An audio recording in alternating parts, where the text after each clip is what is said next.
Please welcome to the Morning Hustle, the man, the boss of all bosses, the king of the North.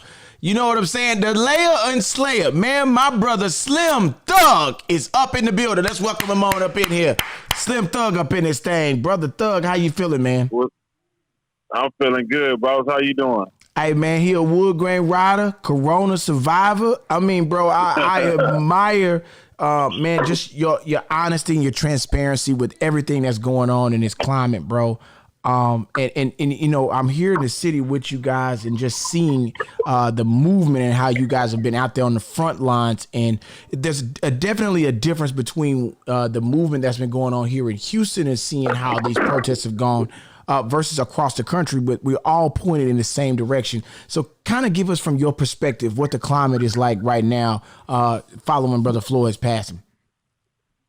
Man, it's empowering out here, man. It's like everywhere you go, you see the effects it had on the city.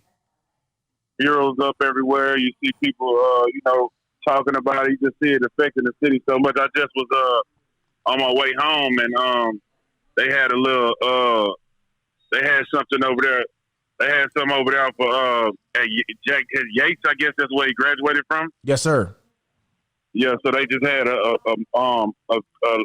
thing where they lit candles and all that, a candlelight visual. Yes, sir. So that was nice right there. I'm just leaving that, man. And tomorrow we're going to hit up the funeral. So, man, we just know he's walking in the history book right now, man. And, he's from Houston. So it's like he rapped on a screw tape before. Like, so it's like, man, this is worldwide. Man. This is a big deal. So, at the end of the day, really, my whole thing is I just don't want it to stop until we really get some type of change. I don't want this to just die down and then, it go back to normal. Now, that's my main concern right now. Now, Slim, you've been here for hurricane relief. You've been here through judicial reform. You've been at protests. You've been at march. You've here with rebuilding the community.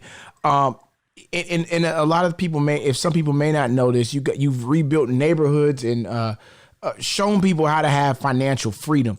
If you can give us any type of insight on what we can do on a national scale to start rebuilding some of the cities and taking action in these next phases, can you give us a couple things to just give us some insight on where we can go as a community? Man, we had a podcast. Actually, I got a podcast called the Connect Podcast we did today. We was talking about the exact same thing. It's a lot of people, want to do something, but a lot of people just don't know what to do. Right now, we need that leader who's going to give us the whole game plan of what we could do next, you know what I'm saying? As far as like you saying financially, how black people can come together and grow from this. Like, I was thinking more black businesses in the hood, but at the same time, it has to be some type of organization or something where us as black people come together and it don't just be the rappers on one side and it be the lawyers and doctors on the other side. Because we need that knowledge. Like, we got the power where we can reach the youth as far as entertainment, and they have the knowledge. So maybe if we get together, do some type of group where they help, we have people who can help, different businessmen who will teach people how to, open those businesses up or give them a little game here and there. If it was some type of organization we can form where we all come together and help each other and really just start to support each other more. Because that's what we need more than anything, just that support and everybody being their own boss, man. It's just something we need as black people, not having to, go work for other people and get discriminated on in different type of ways when you can have your own business and, and bring something to your community. That's what we really want to, Right. That's what me and my friends was talking about, today. And, you're not just talking about it, brother. You're living the example. If you wouldn't mind, man, bro, I know there's been a lot of talk about police brutality in our community, but a big focal point is how do we rebuild our communities? And you've been actually doing that by putting an entire neighborhood together. Can you tell us about your project just briefly, just what you were doing and helping families get into nice homes and how you've been helping rebuild your community? Yeah, basically what we did was me and my partner, Boss Light Construction, we formed, me and my homeboys really like, my homeboys I grew up with we all got together with like, man, what can we do for the community? So we just really sat down at the table. We teamed up with the city and got 10 Laura lots Well, they were not our lots. We had to pay for some lots ourselves too. But we really just wanted to do something that was going to be long lasting. Something we can say we did that was positive in the community. Something we did that was solid. So we built like 10 low income homes, on one street. So in Acres Home, it's a real nice street, bunch of new houses all together. We tried to build a community, in our community that we grew up in.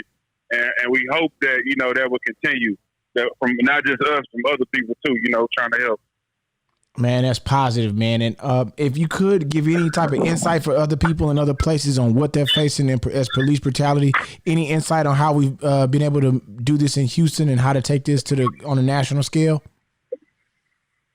As far as building the community, or bridging the gap between the police officers and the black community itself. Any insight that you might be able to share? I mean, as far as like with the police, they just really have to look at us like, and we have to have mutual respect for each other. You know what I'm saying? Like, it ain't just gonna be y'all yelling at us, just talking bad to us and talking crazy to us because of our environment and and all that. So we really have to come with, like, right now, I'm trying to see what I could do. I don't know what I could do, but hopefully, through like guys like me who have relationships with the chief and who have relationship with the mayor, maybe I can set up some type of meeting where where we have a peace thing or something. Maybe I get with Trey with it or something. Right. That's something we do need to do because that is a big problem. But honestly, man, in Houston, it's not as bad as a lot of other places I've seen. So you know what I'm saying? Like we are doing a lot better than a lot of other places. So you know what I'm saying? We do gotta salute and say, okay, we ain't as bad as other places from out the gate. And like I say, the chief is willing to talk. We don't have a chief that's not willing to, with the people. He was out there walking in the protest. So he definitely, I think he would be down to do what I'm saying, like to sit down with the community and try to figure out how we can better the relationship. So, really. So a lot of what you're saying is based around the fact of bridging that gap by building a relationship with that police chief, making sure that you guys are actively in the community to have some type of input with the mayor, working through the proper channels in each community. And that might help bridge that gap to try and bring things closer to home. If I follow you the right way. Exactly. Yes, sir. It's really about the neighborhood where you live in and the police who, patrolling over there. You got to have some type of relationship to where these people ain't harassing us every day, or not all the people in the community, rather, I'm sure they get harassed for stuff, just because of the reputation they might have or whatever, you know what I'm saying? So right. It's really about getting to know the police that, patrol the neighborhood and let them know, man, look, man, we got rights and, we going to respect y'all if y'all respect us. And that's what type of relationship it needs to be. It ain't, it don't need to be no, we run y'all need to be scared of us. It need to be, respect both ways. You know what I'm saying? Don't be out here doing no wild shit, disrespecting us and making it, making it harder for us as policemen, and don't be making it harder for us as citizens who ain't really doing stuff out here, Yeah, that make a lot of sense, bro. Yeah. A lot of sense, man. Yeah, man. Well, I know you've been working, man. You've been out there on the front lines, bro. I know the funeral service and the memorial service and it's in the community and being present, man. We appreciate you taking time, man, here on the Morning Hustle. I know you got some new stuff coming out. What can we look for next from Thugger?